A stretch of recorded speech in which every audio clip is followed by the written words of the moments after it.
Episode 56, Stepping into Success, Leeza Pertsev's Guide for New Graduates. Welcome to Clinicians Creating Impact, a show for physical therapists, occupational therapists, and speech-language pathologists looking to take the next step in their careers and make a real difference in the lives of their clients. If you're looking to improve the lives of neurodiverse children and families with neurological-based challenges, grow your own business, or simply show up to help clients, this is the show for you. I'm Heather Branscombe, therapist, certified coach, clinical director, and owner of Abilities Neurological Rehabilitation. I have over 25 years experience in both the public and private sectors, and I'm here to help you become the therapist you want to be, supporting people to work towards their dreams and live their best lives. You ready to dive in? Let's go. All right, welcome. I am super excited and so grateful today to introduce you to Leeza Pertsev on the podcast today. So just by way of introduction, Leeza completed her undergraduate degree in kinesiology at the University of British Columbia, and soon after, she graduated with a master's of occupational therapy. So as a new graduate, she remains open and curious to build on her knowledge and experiences wherever she can. When she's not at the clinic, she can be found playing hockey or soccer, working at the Connects Autism Network, or spending time with her dog. So with that, I'll say welcome, Leeza. I'm so glad that you're here on the podcast today. Did you know that you are the first colleague at Abilities to be interviewed on the podcast? Wow, I did not know that. But there thank you go. For the warm welcome. I'm excited to be here. There you go. I will give you your trophy later. It's all good. Perfect. Thank you. I appreciate it. And while you and I both work with some amazing people at Abilities, I think as you and I chat today, I know we were chatting before we started recording today, I know that other people will see what I see of why I was so excited to actually record one of our many conversations that we have. Because as you know, we connect pretty frequently. So we do. Yeah, we do. And our conversations end up being an hour long every time. They do. And so one of the things that I really like is just your honesty, as I mentioned before, your honesty and your vulnerability, I think is so valuable to share, especially as you are literally in the middle of navigating your first year as a new grad therapist. So with that, why don't you start to give us a background? Why did you choose OT? So why OT? I get asked a lot. I thought I was going to be a physiotherapist for the longest time. And then, it wasn't until my very first course I took at UBC for my kinesiology degree that I learned occupational therapy was even an option. And at the time, all we really knew about was, you were either going to be a kinesiologist, personal trainer, chiropractor, and those or physiotherapists. Those are really the only options that we knew at the time and that I knew of at the time. And, as long as I could remember, actually, even in high school, I remember telling my family and being so set on, I'm going to physio school. I'm going to be a physiotherapist. That's before I knew how hard it was actually to get into the programs, but that's besides the point. Until my very first class in my kinesiology degree at UBC, where I took a course that was about adapting sports for people with disabilities. And my professor at the time was talking about the universal design, which now I'm very aware of from OT school. But at the time, I didn't really know that much about it. And I was, still new to this whole kinesiology world to begin with. And this professor made us go around the kinesiology building at UBC, which is a very old building, and basically compare the accessibility features. So for example, how long a door stays open, which way it swings open, and things like that, how long the ramps are, how wide the ramps are. And this is a building that we were going into almost every day. And as we did this, what we realized was, wow, this really is not accessible for people, for example, in wheelchairs. And we didn't actually, and it's not something that we thought about at the time because, we just walk in and out of the building. But if someone in a wheelchair were to enter this building, they would have a really hard time doing it. And then in the classroom itself, there's a big lecture hall, and people with wheelchairs have to enter through the basement because there's the massive staircase. So they have to go down a floor, enter through this like long hallway. And at the end of the hallway to enter the classroom, which is at the front of the classroom, so probably not the most comfortable way to enter.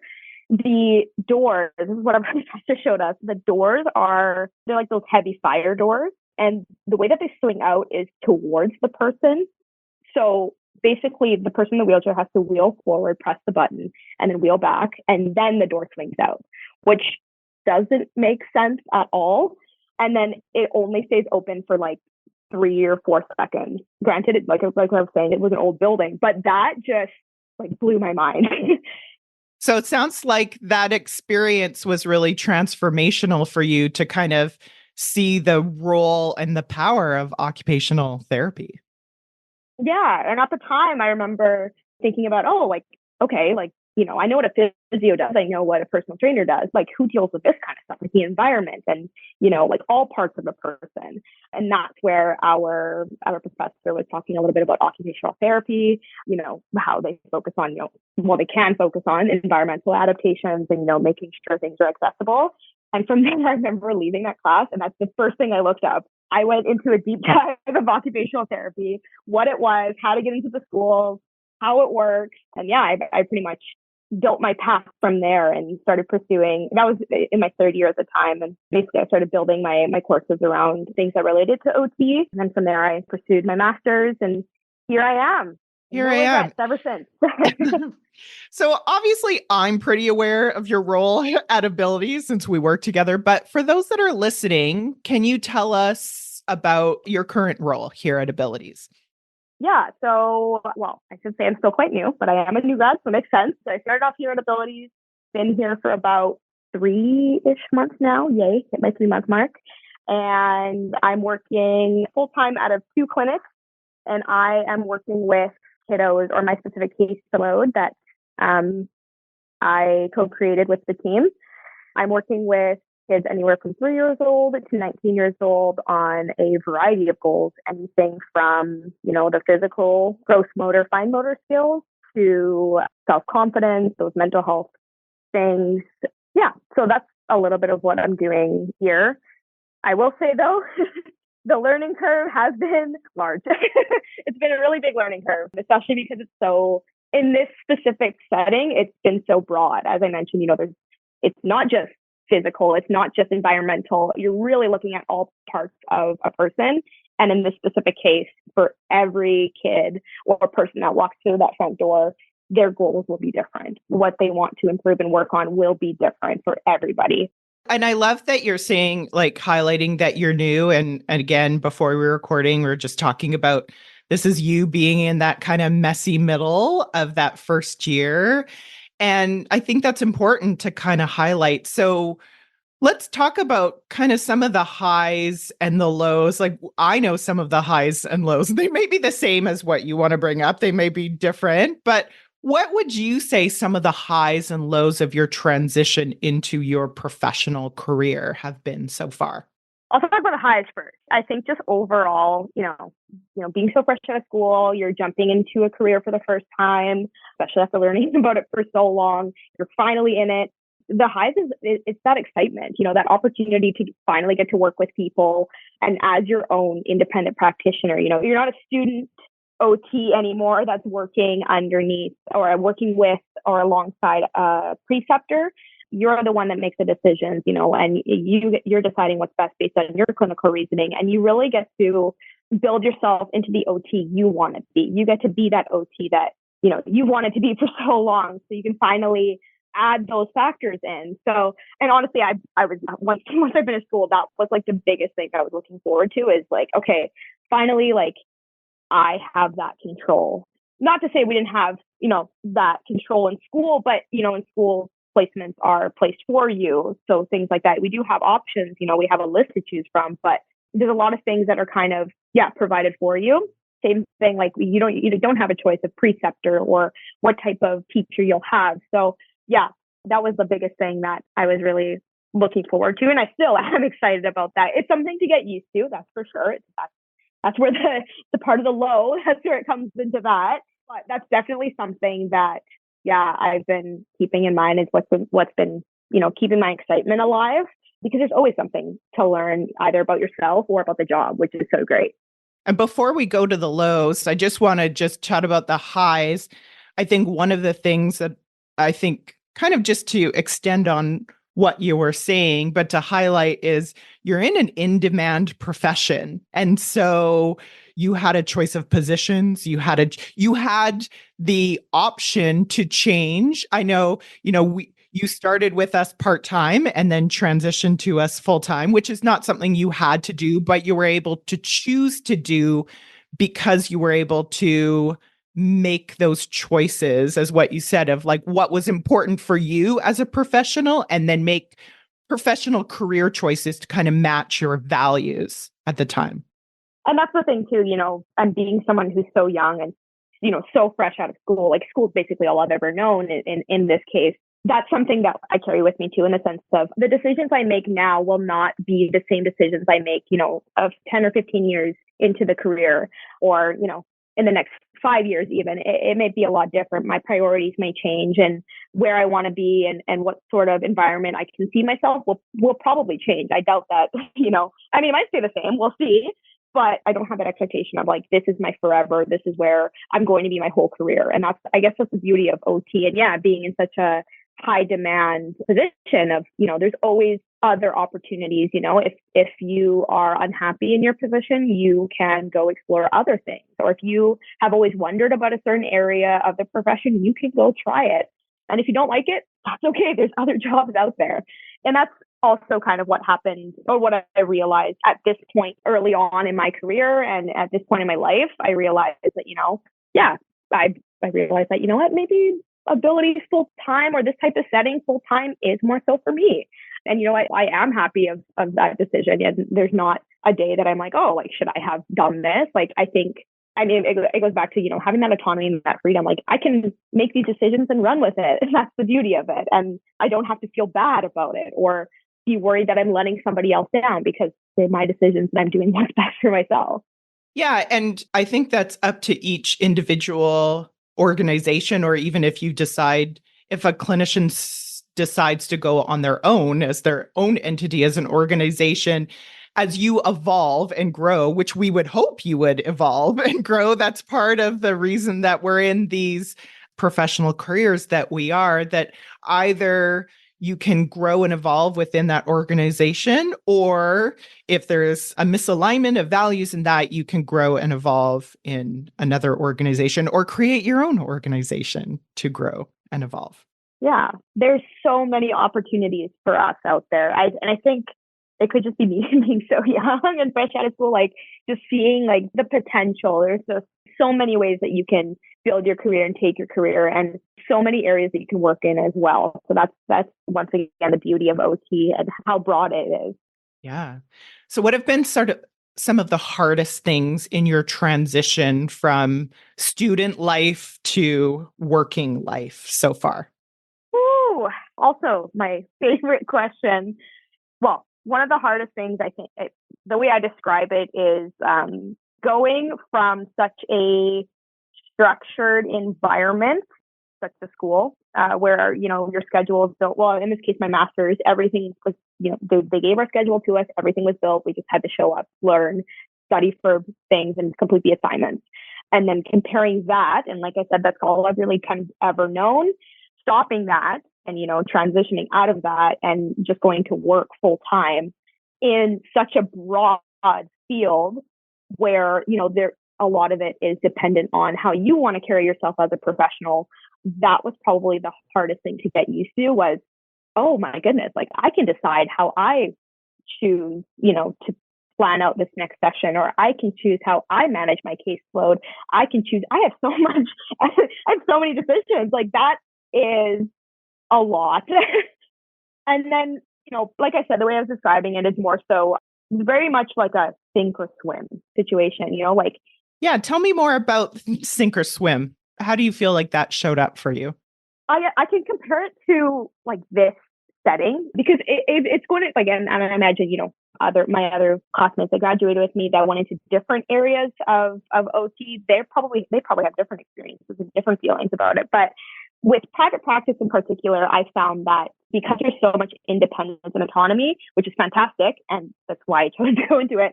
But what came with that is you don't have as much of immediate support as you would in, for example, a hospital setting where, there's a lot of OTs around or a lot of physios around, a lot of different professionals to talk to. But it makes sense because you're all working the same shift and, you have that immediate access.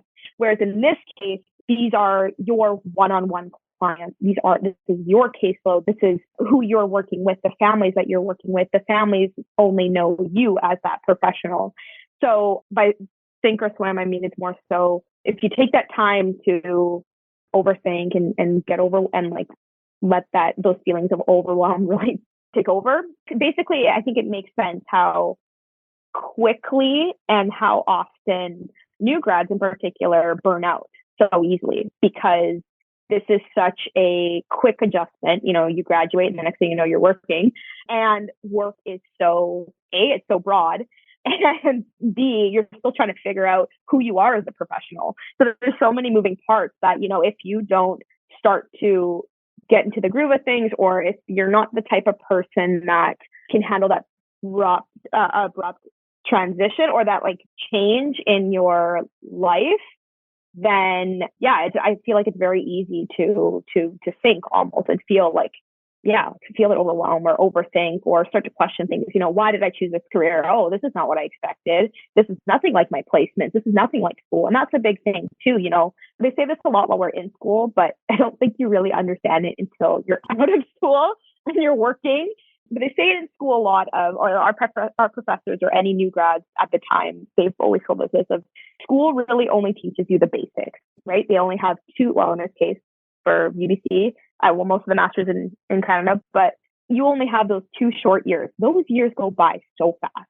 And with something like OT, it's such a broad profession that they only have those 2 years to teach you as much as they can about this very, very, very, very, very broad profession. So it's difficult to hone in on specialized areas when, you just don't have time for it. So it's very much like they give you the groundwork, the foundation, and then you build your house with it, basically. And at the time, like I said, they told us this so much, and we were like, yeah, okay, I get it. But it wasn't until I started working that really hit me like, okay, there are areas that based on my previous experiences before OT school, they help me in, this specific environment in this job. But also there are things that I don't know. There are a lot of things that I don't know about, and then it's about putting that responsibility on yourself to be like, okay, I'm a professional now. It's my responsibility to, if I need or want to learn about something, or if I'm unsure about something, I have the resources. I just have to look. I have to, build on it. I can review whatever. It could be from school. It could be at work, wherever it is. Almost that accountability, like holding yourself accountable to do that, because otherwise no one will. Yeah, I think that accountability piece, as you were speaking, this is what kind of came up for me. So I'm interested how this kind of resonates with you or not, because you mentioned the structure that you had in school, and then also the structure that might be in some clinical workplaces and might not be in others. And I'm wondering if the indication is not necessarily the structure of having someone there or not, but I'm wondering if the impact is having somebody else telling you you're doing a good job versus you being okay with it, like you deciding that you are doing a good job on your own. Yes. Tell me about that, Leeza. Oh my goodness. Okay. Yeah, that's another piece too. It's that imposter syndrome, right? Like, I mean, you probably hear it all the time with the new grads that you speak to. And not just new grads. Yeah, not just new grads. People like transitioning to private practice, transitioning to a different position. Let me tell you, imposter syndrome is not unique to the first few years. I'm here to tell you the awfulness and awesomeness of that. Because as you grow, that can be, it doesn't have to be, but that can be a normal part of your career. But I'm interested for you. So do you feel that imposter syndrome right now or have you felt that in part of your career? And what does that look like? How does that show up? All the time. All the time. I feel it all the time.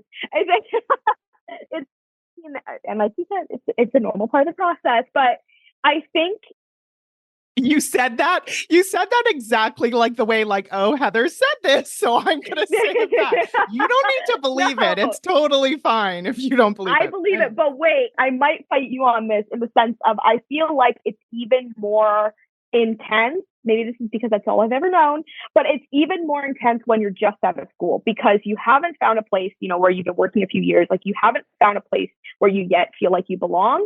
And you also don't know what that looks like for you because you're still learning so much. But also, like I said, school only gives you that, that foundation, and, you're working with the rest, and you're depending on if you specialize. So for me, specifically, I went into pediatrics. This is a specialized field. And because of that, it's not as, black and white as other areas of OT might be, or other areas of, of professions in general might be.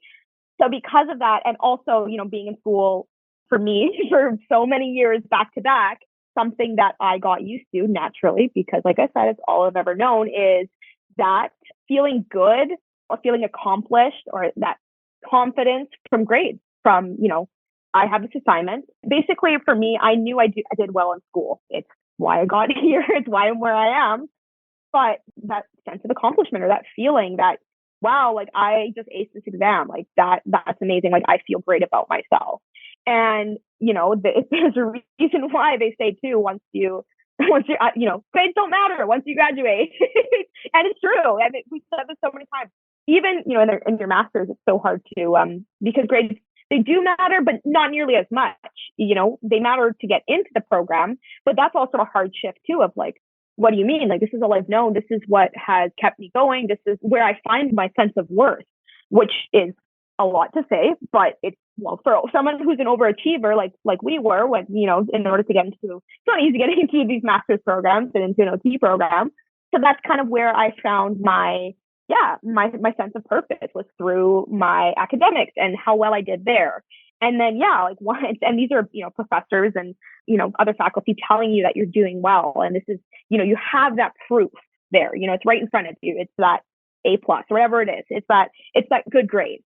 Whereas when you're working, you don't necessarily have that anymore. You don't have, well, it makes sense that you don't have someone, watching over your shoulder anymore, but you don't have that proof that you're doing well. So because of that, I feel like it's harder to believe that, you're where you need to be and you're doing well. I had to tell myself this multiple times. I still tell myself this multiple times, of like those reminders of, and you're right. It's more so, it's that apart transition from, actual like school to work also comes with, that independence of starting to tell yourself that and shifting that, as opposed to someone else telling you. Of course, it's great, when people tell you that you're doing great, but a part where that, like that imposter syndrome comes from us. It comes from what we tell ourselves. It comes from how we view ourselves as professionals and as people. I'll just say, first of all, that was such a beautiful and honest and vulnerable example of why I wanted us to record one of these conversations today. Second, I'll just say I'll never fight you on how you feel about your feelings, because your feelings are super valid. And of course, you feel like that for all of the reasons that you just shared. If you enjoyed today's show and don't want to worry about missing an episode, you can follow the show wherever you listen to your podcasts. And if you haven't already, I would really appreciate it if you could leave a rating and review to let me know what you think and to help others find clinicians creating impact. It doesn't have to be a 5-star rating, although I sure hope you love the show. I'd really want your honest feedback so I can create an awesome podcast that provides tons of value. To learn more about me and the work that I do, visit my website at www.abilitiesrehabilitation.com/clinicians corner to download your free Getting It All Done at Work process and to see what I'm up to. Thanks so much. Thanks for joining me this week on the Clinicians Creating Impact podcast. Want to learn more about the work I'm doing with Abilities Rehabilitation? Head on over to abilitiesrehabilitation.com. See you next week.